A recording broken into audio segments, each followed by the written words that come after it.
Welcome to the Two Big D's podcast. We are new friends. Dan Cash. And Danny Kosh, but we are not the big D's you're here for. This episode is crammed with so much D. We've got D. Dating. Versus D. Dad life. Relationship highs and lows of the week. We've got your big D's. Decisions. Where you've written in to ask for our help with making some big life decisions. And let's not forget the Two Big D's. Discussions. Where we delve into two hot topics or news features from the week.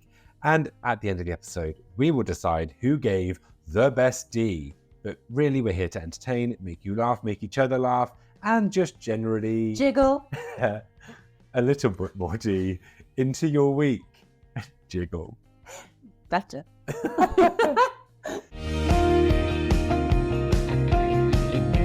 Okay, so Dan, tell me, how was dad life this week? Dad life was good. I actually went to my daughter's school this week. Oh, they did like a stay and play. You're educating them now. Yeah, I'm now doing the full job of a teacher as well as a parent. Well done. But no, I was misled a little bit. I thought we were going in to learn about phonics and to like learn how to support our children doing phonics. Like Kelly Jones and that. Like who? Stereophonics. Oh my God. It's not part of the curriculum where I grew up. Yeah, it's one of the few bands to come out of Wales. Patron saint of Kelly Jones. Sorry, carry on. And instead of sitting in a nice warm classroom and learning phonics, I was outside in a mud kitchen. The fuck is a mud kitchen? Oh, I forget that non-parents that know these have. Oh, I was just in a mud kitchen. It's an outdoor. Oh, I'm just in a dust bedroom. Like, what are we?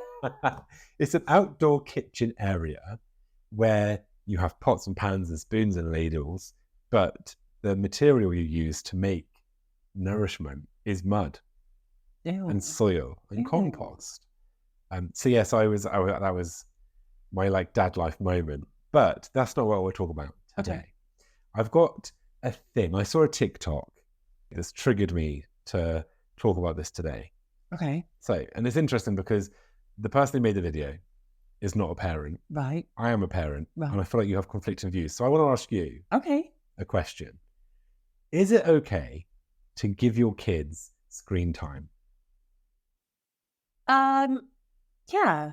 I mean, I was glued to a VHS tape for like 15 years, and I mean, I'm a model member of society. So you had your gramophone. Rude. No, I mean, like everybody's scared of like new technology. Like I remember when we were all terrified of the mini disc, but like it's the floppy disk. Okay, I'm old. So are you.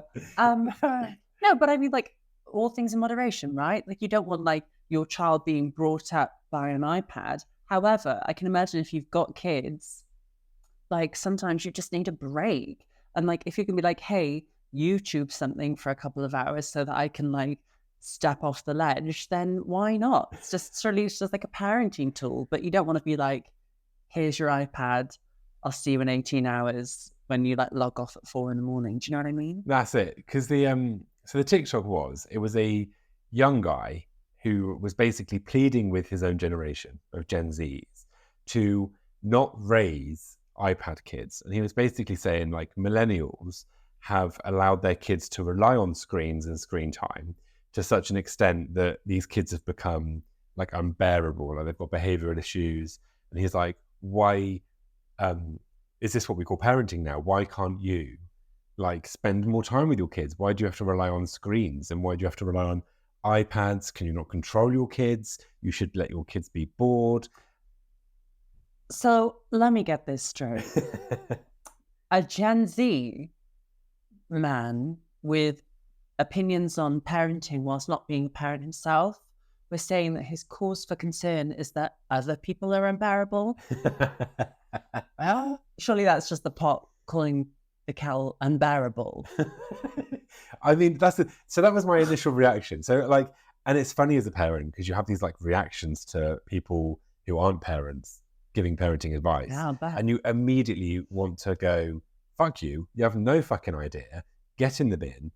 But then I was like thinking about it a little bit, and he raised some good points because I, as a parent, like you said earlier, we use iPads, we use telly, we use various things because the modern world of parenting means that both parents are working. You don't have a lot of time. You're very time poor. So when it comes to like doing housework, for example, our kids, especially the older one, just doesn't like us doing it. She's like, I'm bored. Why are you doing that? You should be playing with me. And sometimes I'm like, do you know what? The hoovering needs to be done. Do you know what I mean? Like, so we will give her an iPad, or we'll say watch YouTube or something. But yeah, we don't rely on it to an extent that I think some parents maybe do. I think he's got a point. There are some parents that overdo it. And there are some parents that do just literally, the kids wake up in the morning, here you go, have your iPad, you know, get on with it. And then 4 hours later, they suddenly remember. Do you know what I mean? So there's definitely a balance. And I think the key point is boredom. And like, there's a whole thing at the moment of let your kids be bored. Yeah. Because we were bored, right? As kids, I remember being bored because we didn't have access to much other than go outside and play, watch the same old VHS you've watched 100 times, watch TV if there are kids' programs on these 5 channels at this moment in time. 4 if you're from Wales. 4 until we had 4 until Channel 5. Yeah. Apparently existed. Was invented by the Spice Girls. Yeah. What? The Spice Girls launched Channel 5. They launched... What? You don't remember this? I don't remember this. The Spice Girls, look, if you're like mid to late 30s, the Spice Girls launched Channel 5. It launched in 1998 when the 5 of them basically came on like the TV, and it was like just bright colours. Like they had like a song specifically for the launch of like Channel 5. Like Channel 5 when 4 become 5. Do you know what? Too soon. Too soon. Oh, no. Double meaning. No, but because this is the thing, Channel 5 when it launched, bear in mind, it wasn't like reruns of like Antiques Pantry or like David Dickinson's Sock Drawer or whatever the fuck they do now, like Watercolor Monthly. I don't know, like it's budget, right? But like when it launched, it was like, holy fucking shit, there's a new channel. I remember that kind of thing. And like the Spice Girls at that time were the biggest thing on the planet. Like, I think people don't get that now because like everybody like knows so much about celebrities, everything's very instant. I mean, obviously the internet was around, but like pre like internet, people like Michael Jackson, Whitney Houston, like the Spice, like they were like gods. Yeah. It's like the whole Hollywood star thing, isn't it? Like people are like, we've got no Hollywood stars anymore.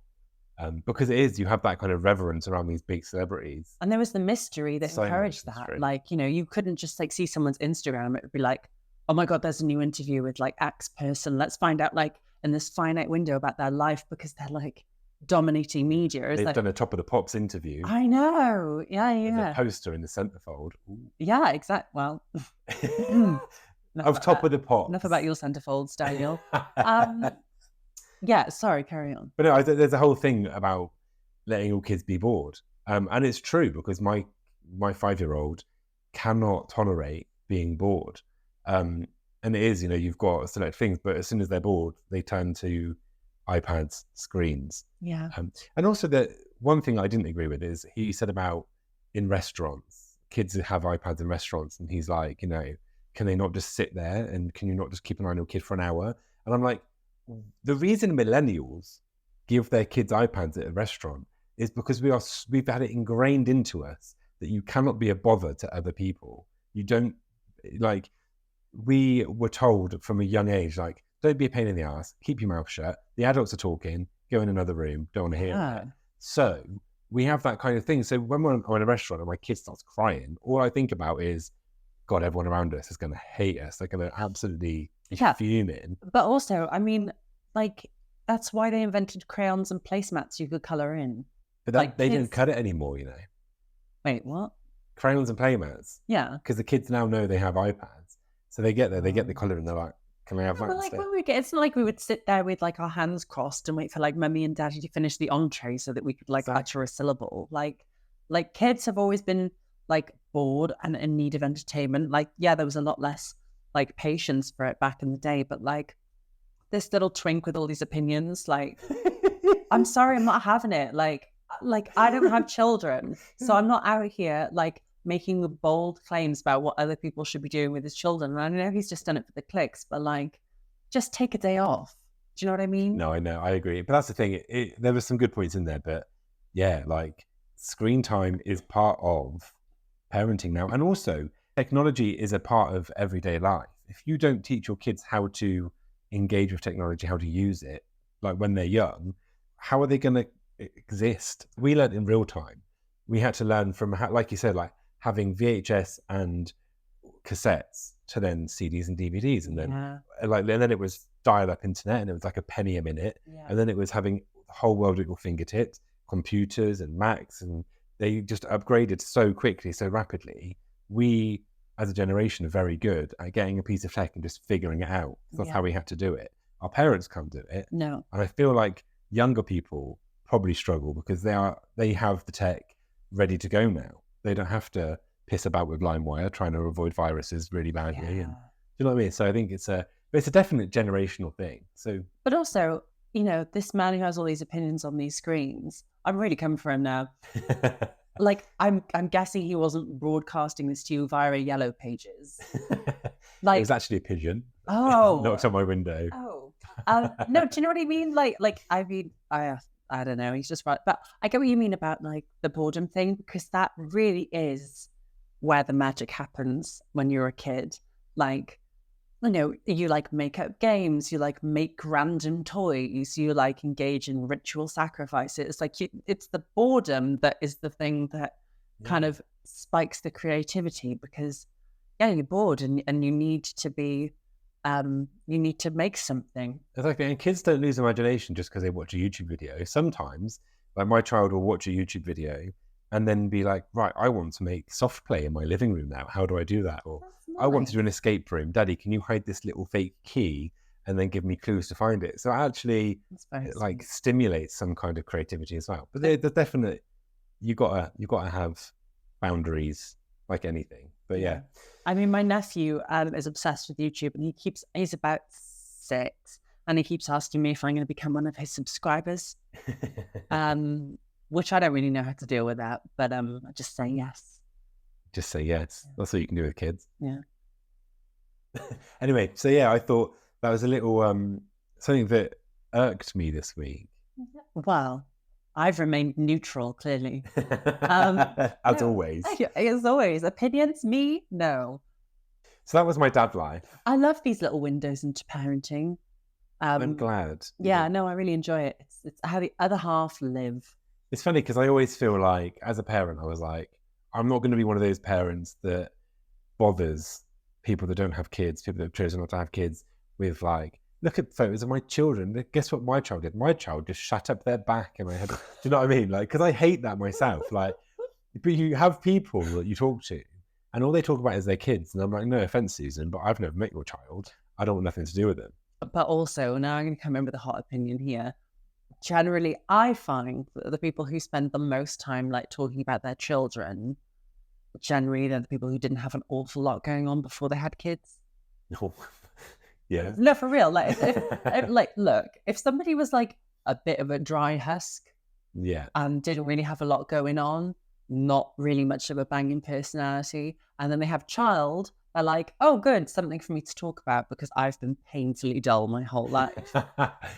Maybe, yeah, I get that. I think it's like you also have like conversational crutches. Yeah. So small talk, you talk about the weather, you talk about, you know, what you done the weekend, what are you having for dinner, love?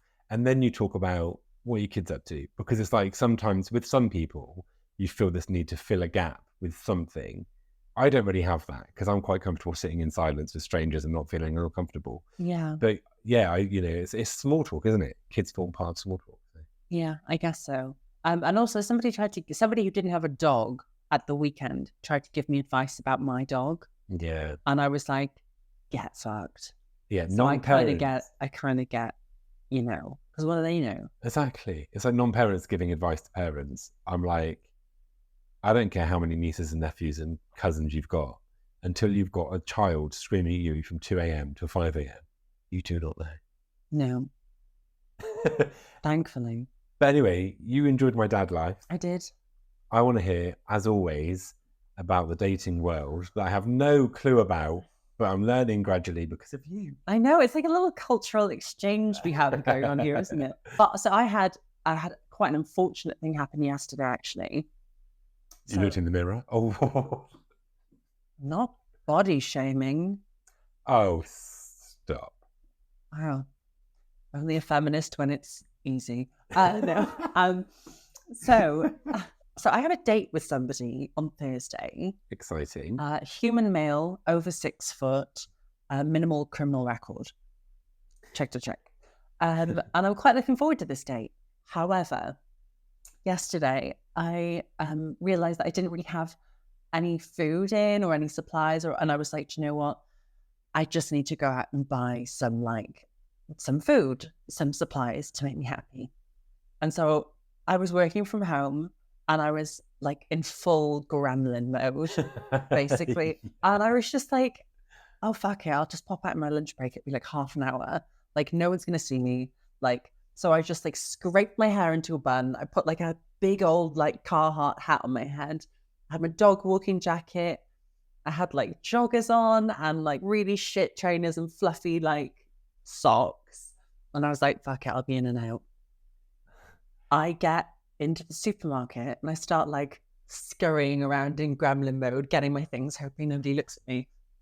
And I start to get a call on my phone from the guy I've got a date with on later this week. And then all of a sudden I saw somebody that looked like him and I was like, oh no, I've been busted. And it turns out he was like, did I just see you just now in the supermarket? This is when I got home. And he did. He saw me in full gremlin mode. Like, did you say no? That was some other gremlin. I said that was just someone they let down from the bell tower to do a weekly shop. No, so like it was like I unfortunately was spotted before the first date in probably one of like the grossest ensembles I could have put all together. I mean, that could be good though, right? Well, he hasn't been put off. Well, there we go. So I'm just going to tin it out on the date and then hopefully we'll see Jekyll and Hyde. Exactly. I mean, okay, rude when you say it, but so that was unfortunate. That happened. Also, in the world of dating apps this week. Yes. Just saw your eyes lazy. So I noticed something in this last week on dating apps, and I want to get your take on it. Yes. As a male yourself. Yeah. So something that I've seen quite a lot of on dating profiles lately from men is that a lot of people feel the need to have to say something to the effect of, I've had my fun and now I'm looking to settle down. Like, used to be a top shagger and now I need to, like, all of this stuff. And it's like, I mean, you don't see me out there being like, I used to so many and now I just want to. They knew me by my first name at the clinic, but now I'm basically a nobody. But like, I find it really weird that like, because obviously that would be a huge turn off for men if women were just like, oh, you know, I used to like give out hand jobs like lollipops. But like, you know, but it's like a lot of men feel the need to kind of say, it's almost like they're like crowdfunding female approval. Like, other ones of you have let me have sex with them. You should be lucky. Like, is it like an aversion to vulnerability? Or are they like trying to like project the idea of they've had good reviews? Like 5-star rating across the board. Yeah, but it's bizarre because I think if I put that kind of language on my dating profile, I think it would turn a lot of men off. And it really turns me off for guys to be like, I had intercourse. Like, what are you going to be like? Congratulations on your intercourse. Like, what are we doing? The thing is, they are saying the quiet bit out loud, aren't they? Because what you're trying to say basically is, I'm ready for something a little bit deeper. I'm ready for like a deeper connection. Yeah. I'm ready to kind of have a more mature adult relationship. What you don't need to say is, I've shagged everything that moves, and now I just want to shag one thing that sometimes moves when we can be asked on a Sunday morning. But this is the thing. Why do they feel the need to say that? Like, they're not confident enough in their offering that they've kind of be just like, oh yeah, but like, I could be shagging everyone again. Like, oh, I used to like shag everyone. Like, just show up. Do you know what I mean? Just show up as you and be like, this is what I'm going to do for you and your life. this is how I'm going to make you better. Like, this is what I bring to the table, not just like, you know, I caught venereal diseases like Pokemon for 30 years, but now you're the one that gets to take me home. Do you know what I mean? No, I do know what you mean. Stop doing it. Can you just talk to all the other men and just be like, guys? Men in general don't listen to me. Okay. They don't really consider me They one of don't their listen to own. this podcast, that's for sure. Not anymore. So are there people that openly on there are like, I'm having my fun. I'm shagging around. Oh, yeah. They mark their profiles as something casual. I want something casual. Oh, I see. And then their bio is usually like something quite like sexually explicit and blah, blah, blah. And I mean, that's great. I mean, we've talked before on the podcast about people saying that they don't know what they want because they're too like scared or whatever the fuck. But like, you know, I'm all for people going on there and being like, I want to like hump and dump. I want to hit it and not babysit it. Like, I want you to like, you know, like I'm good with that because like you're being honest. It's like, that's not what I'm looking for. But like, at least you're kind of saying like, I want this and you and I don't want the same thing. So we're just going to like carry on about our business. Yeah. But it's just, I just find it really cringe. Like a guy can have like a really lovely profile. He can look relatively well adjusted. And then all of a sudden he's just like, oh yeah, I was a bit of a Jack the lad. I don't give a fuck. Like, fucking grow up. Do you know what I mean? Like, we've all had sex with people. Like, have we? Yes, all of us with each other. You weren't invited.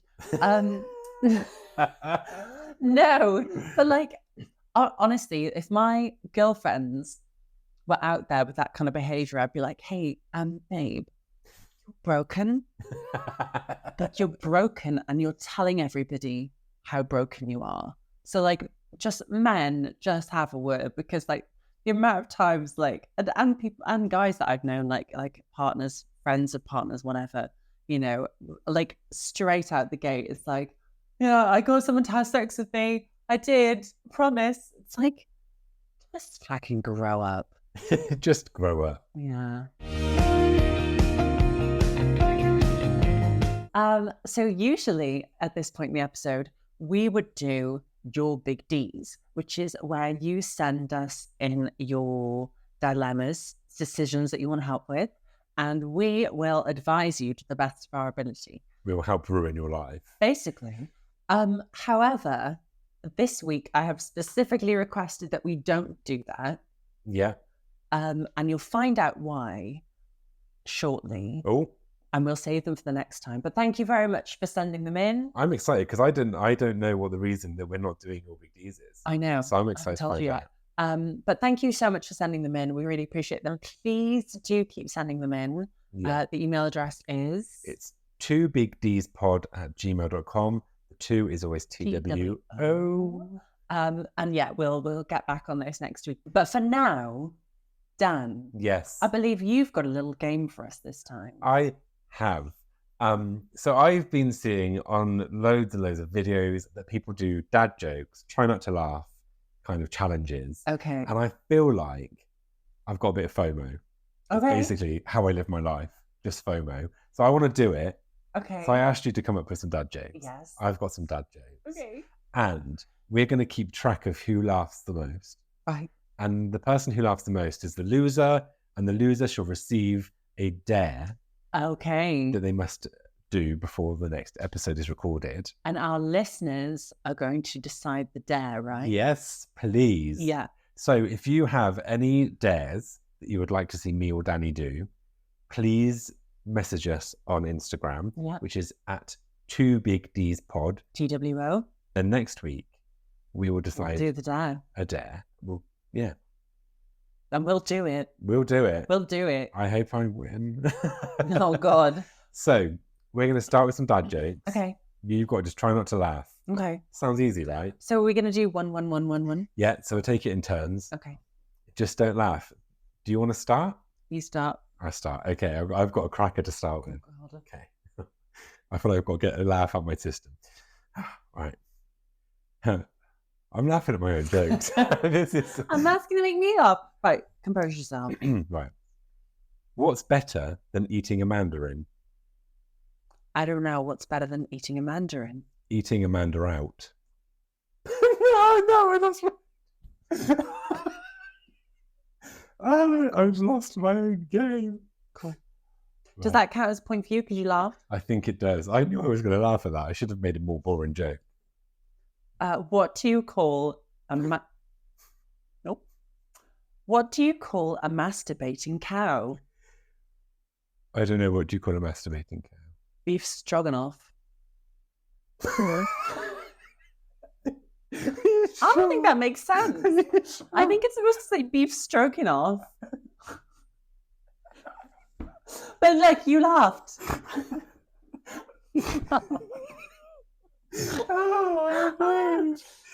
Okay, so that's 2 for you. I think we know who's going to do that.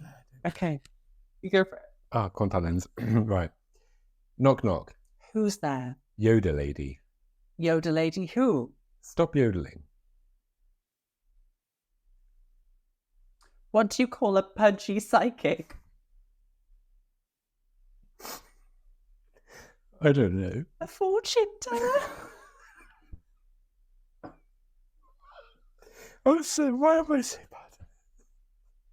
Oh no. I love how we're laughing at our own jokes. That's 1 for me. That's 1 for you. 3 for you. Oh my God, right. What do you call a small mother? I don't know. A minimum.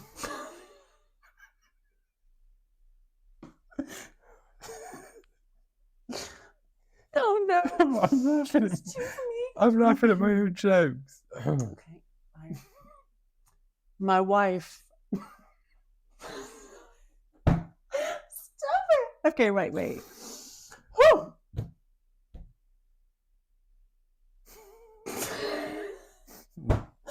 Right. Have I composed? My wife asked me to stop singing Wonderwall. I said maybe. Oh no. Okay, that's 2 for me. No. So you have to give me a letter, and then using that letter, I'll tell you something I'm not very good at. Okay. Give me the letter. B. Spelling. Oh no, I'm on 4. I thought you'd enjoy that because you're dyslexic. Oh, fuck you. I didn't get the joke. I thought you spelled it right. What's the difference between a joke and 3 cocks? I don't know. Your mum can't take a joke. Nice, well done. Yeah. Oh, God, right. Things I'm reading my own jokes and trying not to laugh. Right. Last night, me and the wife watched 2 movies back to back. Luckily, I was facing the TV. I went to buy a Christmas tree at the weekend. The guy at the till asked, "Are you going to put it up yourself?"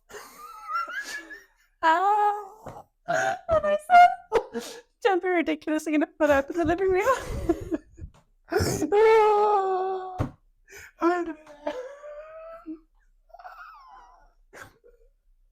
think we both lost that. Yeah, I've gone €5.06, I think. What do you call a man with no shins? I don't know. Tony.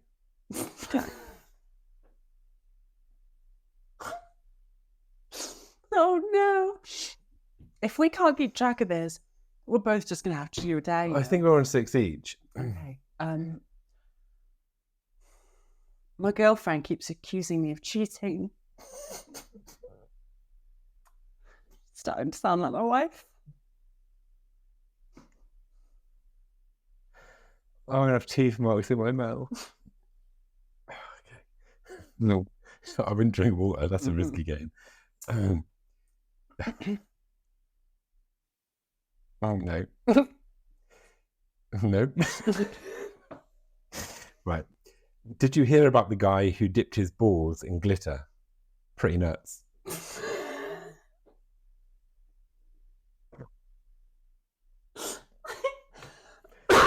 I think you're Shannon. I recently came into a bunch of money. Which is strange. Because I usually use a sock.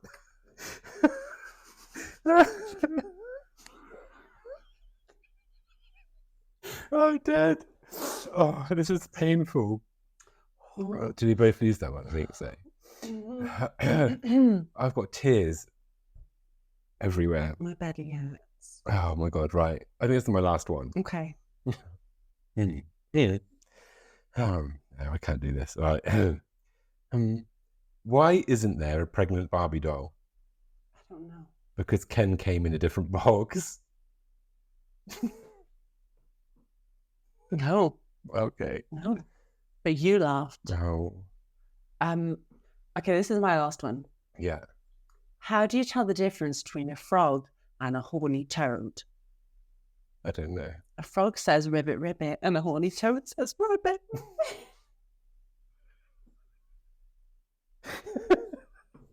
Oh. Nobody finds this funnier than we do. Oh my god. Oh, I think we both lost. I think we might have both lost, actually. I think we both laughed 9 times. Okay, so we both need to do a I dare? think we both have to do a dare. Oh my god, that was The problem is, when I was researching these jokes, I was in hysterics. So I don't know why I chose funny jokes. I need to lie down. A biscuit. So we both need a dare. Yeah. So please send us messages on Instagram at 2bigdspod. Yep. The 2 is always TWO. I'm bored of saying that now. Yeah. And we're on TikTok and Twitter too, but Instagram. You can find us anywhere. Find us anywhere. That was fun. And we'll do them. We'll do them. Yeah. That was fun. Good game. I like that. Well done. Great. Oh my god, I hurt. My eyes must be like red. Oh man.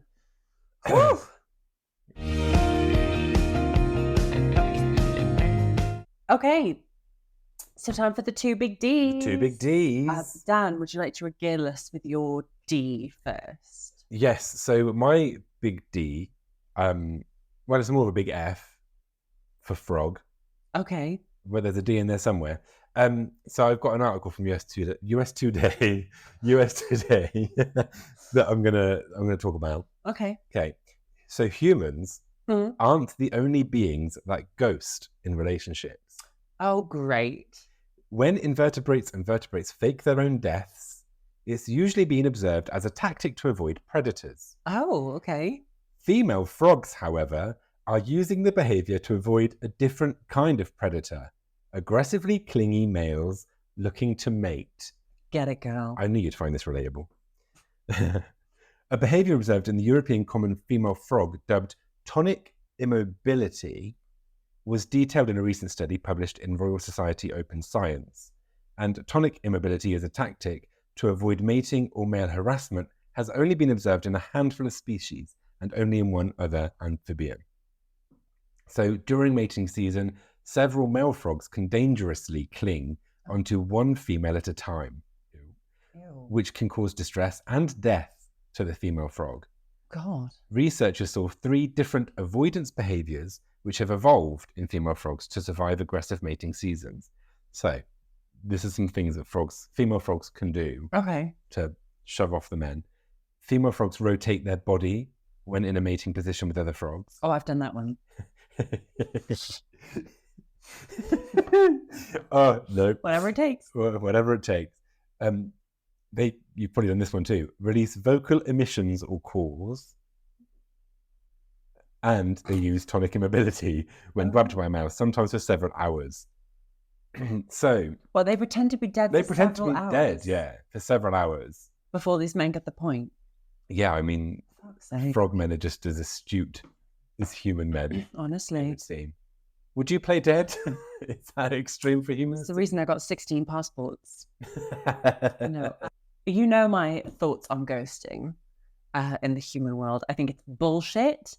I think if you're going to enter into these romantic scenarios, I think you have to be, you have to put your big girl pants on and call it when it's done. Yeah. However, if several men were being clingy to the point where they might kill me, I don't think there's much I wouldn't do to get out of that situation. No, of course and not. go and get my peace of mind. No, of course I wouldn't. Yeah. That's the thing. But it's I love that this has evolved. I love that this hasn't always been the case. Yeah. They've had to learn new tactics. And the most extreme one, just play dead for several hours. Yeah. I like that. It's like Extreme. dating in the modern frog world. Extreme ghosting. Yeah. Like, so I guess ghosting is our learned tactic as daters in the modern, you know. Well, ghosting, I'm with you. Ghosting is just shit. And it doesn't matter whether it's a romantic relationship, just any relationship where somebody just ghosts, stops replying. And even like at work, like, do you know what I mean, you were having a conversation about something on email and then some all of a sudden the replies just stop coming. You're like, well, hang on a minute. Yeah. Like, there needs to be some kind of ending to this. Resolution. You need resolution. Yeah. Yeah, I think ghosting is weak, gross, and stupid. Unless you're a frog and your life depends on it. Unless you're in danger. In which case, get it, girl. Yeah, pretend you've become a ghost. Yeah. Quite literally. Oh, clever little froggies. Clever little frogs, yeah. And that's a new tool for my dating arsenal. I'm on a first date with someone and I don't like them, I'll just pretend to drop dead at the table. So have you never ghosted? I've never ghosted. That's not how I roll. So when you're talking to somebody on these apps, yeah, you always kind of have a finishing, a final. Well, see ya. Well. Oh, here we go. No, here we go, love. I only have so much energy, so many resources, and I don't want my thumbs to fall off from all of the texting. But no, I mean, if you've had like 3 sentences with someone and you're just like, I'm not feeling it, you just unmatch. Yeah. And I guess that could be called ghosting. However, you don't really owe them that. But if you've been having like prolonged conversations with somebody, if you've moved off of a dating app to like WhatsApp or somewhere else, that I think would be called ghosting. I've never done that. Yeah, because I suppose with the dating apps, it's a bit like window shopping. So you're kind of like, you're picking up non-committal. You're picking up the jumper, you're having a look at it, you try it on, you realise it don't fit, you take it off and you walk out the shop. Yeah.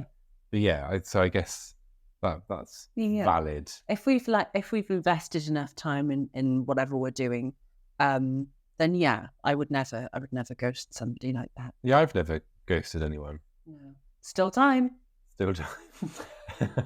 I think it is shitty, and I think even with friends or like people that you're becoming close to in like a friendly kind of way, there are people that just kind of drop off and like you text them one day and then all of a sudden you never get a reply, and then every now and then like, oh, what are they up to?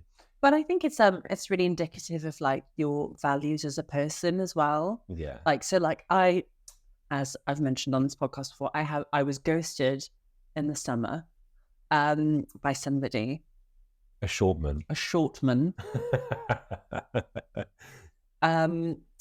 What he lacks for in height, he made up for with audacity. Exactly that. But so in the minute I was like, firstly I didn't realize. I mean, I'm famously perceptive, but I didn't realize I'd been ghosted for a minute. And then when I did, I was like, I was kind of pissed about it because we'd actually spent like a fair bit of time together. But then I just kind of thought like, oh, okay, well, I really don't want to be giving my time to somebody who operates like this. No, not at like all. If you're going to spend a considerate amount of time with somebody, and then you're just going to ghost them and like try and like shy away from that conversation and be too scared to resolve it, then you're kind of a dick and like kind of lame. And I really don't want to be named dicks. Weak. So are there any situations where ghosting is valid? I mean, if you're a pen pal for someone in the penal system. Death row got him.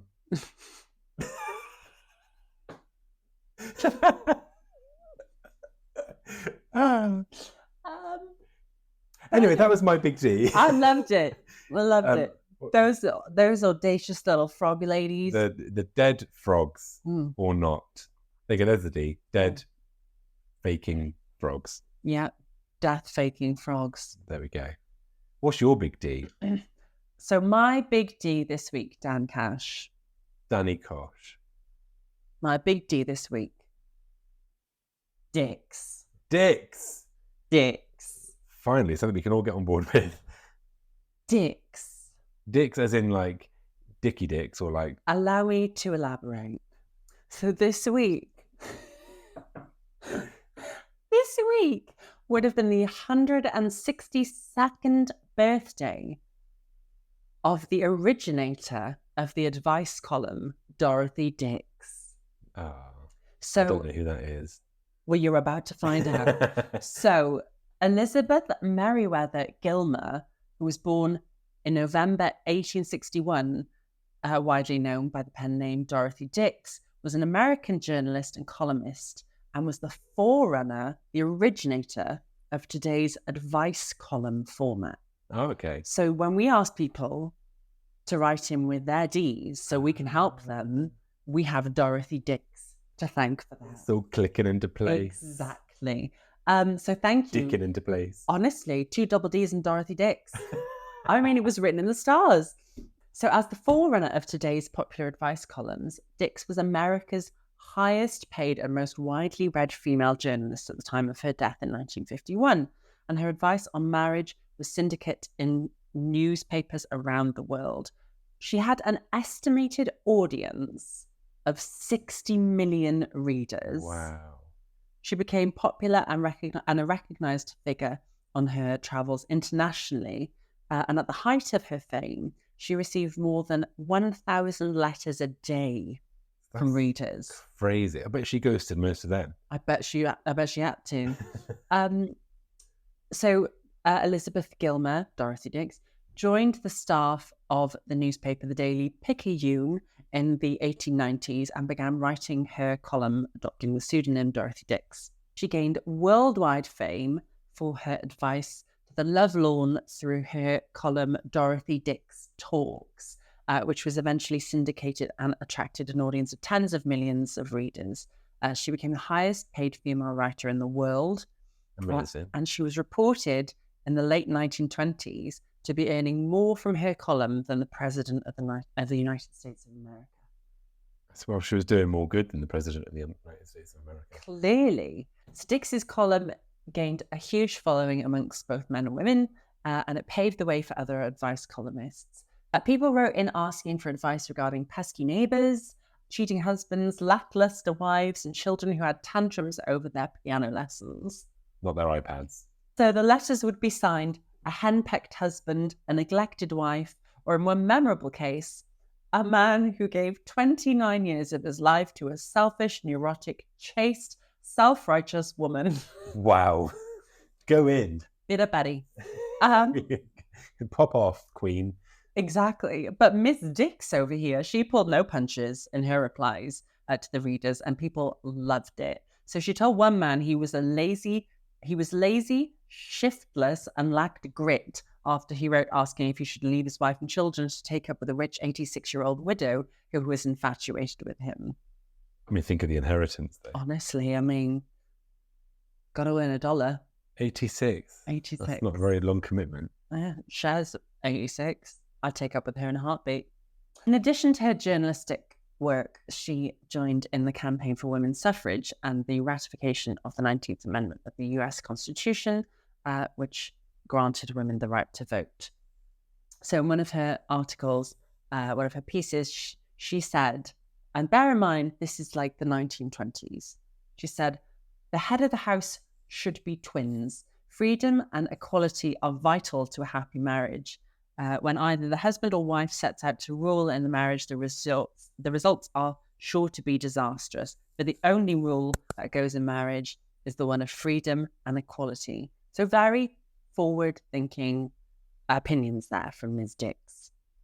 So Dorothy Dix said, my desk has become a confessional which men and women open their hearts and tell me their secrets they would not disclose to their nearest and dearest.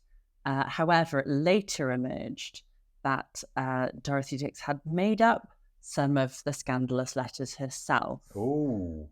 That is the reason that Dorothy Dix is Australian slang in politics and refers to a question asked in Parliament, which the respondent knows the answer to already.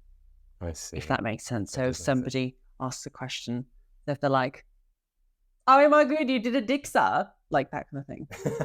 They call it a Dixer. And it also is slang in cricket in Australia for like 6 points or whatever you get in cricket. They call it a Dixer. I know. Every day's a school day. So, in honor of Dorothy Dix's 162nd birthday, Yes. and the fact that she is the originator of one of the sections on this podcast, I thought we could try and answer some of the questions that were asked to her in her column. Yes, let's do it. So sorry, listeners, yours are going to have to wait till next week. Would you like to hear one of the questions? Yes. And we're going to try and do our best to answer it. Okay? Absolutely. I was going to try and do this in a transatlantic accent, but I can't do it. This would have been the 1920s, but That's right. Your own accent's fine. okay, good. Dear Ms. Dix, can you offer me a cure for self-consciousness and an inferiority complex? I have both and realize that they are a hindrance to my ever succeeding in anything. Signed, Miss Stenographer. Get over yourself. That's on that. And that's inferiority complex. Yeah. What was the reply? Work, queen, slay. Boots the house down. You've got this. Cow. No, they just said to buy a festive mug that says boss bitch on it in glitter. And that should solve all of your problems. Yeah, and if it doesn't go away, buy another mug with twat on it. All that. Steer into it, really. But it's quite funny, isn't it, that it's almost like we've been living in a patriarchy for a very long time. Because this is like 100 years ago. And this woman was clearly feeling inferior when maybe she should have just like thought, fuck the patriarchy and get on with it. Maybe, yeah. She needed a bit of Taylor Swift. Not again. Or mindfulness. Or mindfulness. Just a colouring book. Yeah, just an adult colouring book. Do you want to hear what Dorothy said? Yes. Miss Dix. She said the only cure for self-consciousness is to forget yourself. Kind of like you said. Get over yourself. The self-conscious are morbidly egotistical. Their minds are concentrated on how they look, what people think of them, etc. Quit thinking about the impressions you're making on other people and you will get over being self-conscious. Yes. I mean, basically what RuPaul said, which is... If you can't love yourself, what were you going to say? What other people think of you is none of your business. Yeah. Exactly. I use that a lot, actually. Because it's an actual really helpful tool. Must be for you. Bitch. But it is because when everyone has it. Everyone has days where they feel just shit about themselves, whether it's how they look or whether it's how they feel or like I'm not accomplishing enough. And yeah, it is that no one's judging you harder than you're judging yourself. Yeah, like, exactly. We give ourselves a really hard time, but everyone's too busy giving themselves a hard time to give a shit about other people. Definitely that. I love how she said it was egotistical as well. Well, it is. It is. Like, it's like centered around, your own ego. And like, it's so easy to fall into that. But like you said, like, get outside, touch grass, look at water, have some mindfulness. Do you know what I mean? Have like, a wank. Actually, yeah. I mean, there you go. Orgasms and self-care, let's be honest. If you do them right. There you go. Do you want to hear another one? Yes. Okay. Right. This I really wanted to read in an accent. Dear Dorothy Dix, I am a business girl and hold a very responsible position in her office where I was thrown in company with a young man about my own age who had been married and whose marriage was not a success. I knew nothing of his former life, but instead of asking me to marry him, he proposed a sort of companionate marriage arrangement that so shocked and disgusted me that I have had nothing to do with him ever since. However, I still care for him, and he wants to come back to be with me. He is well able to establish a home. Do you think I'm acting wisely or foolishly in giving him up? Foolishly. You think she should take him back? Well, I think it ain't that deep, is it? A companionate marriage. But, I mean, it's like, what would that equivalent be now? Like, just like mates that you can have a shag with, I guess. But that's still a valid kind of relationship to have, isn't it? You see married people that have been married for years, or people that have been together for years that don't even live together. Yeah. Do you know what I mean? You have people, it depends what kind of connection you want to get out of a relationship. And I feel like at least he is being abundantly clear from the offset of, let's have something, but I've been scarred, maybe I've been damaged by a former relationship that, was a very intense thing with a wife and kids and whatever. And now I don't want that again. I want to have somebody who I love and care about, but I do not want to have that level of in my life, and it's a different time back then. But yeah, I feel like, at least he was honest about it, and you can only choose what you want. If you don't want it, then see you later. If you think you can make it work, then go for it. But she's a business girl, Dan. She's a business girl. I disagree with you. I think, I think she's, especially in the 1920s, 30s, this woman has a career which she's probably fought very hard to get. She's probably fought for her education. She's obviously very driven. She's ambitious. And so having like this gentleman who has already lived a life and left somebody else basically come up to her and saying, I'm not going to give you everything, but I might give you something if you're lucky. Tell him to go fuck himself. Like, I'm like, no, you can do better. You're a business girl, God damn it. A business girl. Business girl. Do you want to hear what Dorothy said? Yeah. She said, she's with me actually. Well, surprise, surprise. Quelle surprise. Oh, you girls stick together. You read ahead. You are a wise, wise girl, and you will never regret the course you are taking. For if the man really cares for you honestly and sincerely, he will ask you to marry him. And if he does not, it will prove beyond all doubt that his protestations of affection were not bona fide, and that he meant to leave you when the novelty worn off and he tired of you. I mean, yeah, valid. Yeah. So the companionate marriage wasn't the vibe, basically. Well, listen, he's had his fun. He was a bit of a jack-o'-lantern this day, and now he just wants to settle down, but not fully. Yeah, he doesn't want to marry you, he just wants to live with you. He wants to have his cake and put his dick in it too. Good grief. I wonder what Dorothy Dix would say about that. So, 162 years old this week. Dorothy Dix, we have her to thank for advice columns. She has changed the landscape of what we do forever. And she's also the reason that a sixes are dicks. Yeah, dicks are changing the world. Constantly.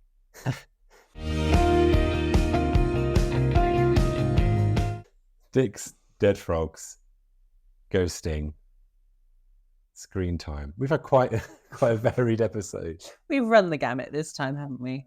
Well, I've enjoyed it. I've had a great time learning about Dorothy Dix. Good. I didn't know about her, and we have her to thank for this. I just think it's good to learn about women throughout history who've made their mark and women who've done the damn thing. So thank you, Dorothy Dix, for inventing the advice column. Yes. And it's great because, when you buy those trashy magazines, first thing I turn to. Well, yeah, exactly. Exactly. My uncle knocked up my hamster. Yeah. And the thing is, like with advice columns, they make you feel better about yourself. They do. Sometimes you read it and you go, oh, maybe actually I'm all right. Well, as a business girl myself, I feel heard. I wonder what Dorothy Dix would feel about dating apps. I mean, she'd have some words for it, clearly. Thanks, Dix. No, that was great. I enjoyed learning about Dorothy Dix. Yeah, and I enjoyed learning about death-faking frogs. It gave me some tips and hints to make use. So if you ever see Danielle lying down with her eyes closed and her mouth agape, she's just playing dead. However, be a dear and check my pulse. That would be awkward. Just leave her. Don't call the ambulance. She just didn't want to have a second date. Thanks for joining us on another episode of Two Big D's. Join us next week where we ribbit a little more tea into your week. And don't forget to rate, review, and subscribe. And come and say hello across social media. And we are at 2 Big D's Pod. And the 2 is always TWO. Did you say ribbit or rubbit? Ribbit. Rubbit. Rabbit. You horny toad.